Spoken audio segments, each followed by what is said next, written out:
លោកអ្នកកំពុងតែស្វែងរកឱកាសថ្មីទៅរស់នៅសហភាពអឺរ៉ុបមែនទេថ្ងៃនេះខ្ញុំជម្រាបព័ត៌មានល្អមួយគឺកម្មវិធី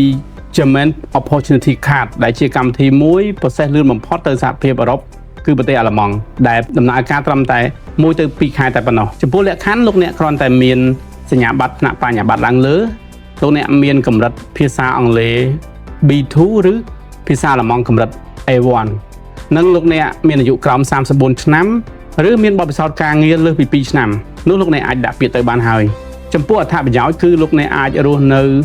ប្រទេសអាល្លឺម៉ង់រហូតដល់1ឆ្នាំនិងអាចតបានក្នុងកំឡុងពេលនេះលោកអ្នកអាចស្វែងរកការងារដោយសេរីនិងធ្វើដំណើរដោយ free នៅតំបន់សិនចិនមិនតែប៉ុណ្ណោះលោកអ្នកអាចស្នើសុំ work visa ឬ EU blue card បន្ទាប់ពីរកបានការងារធ្វើនិងលោកអ្នកអាចស្នើសុំសិទ្ធិរស់នៅអចិន្ត្រៃយ៍បន្ទាប់ពីរស់នៅបាន21ខែសម្រាប់ព័ត៌មានលម្អិតនិងប្រឹក្សាយោបល់លោកអ្នកអាចទំនាក់ទំនងមកយើងខ្ញុំឥឡូវនេះសូមអរគុណ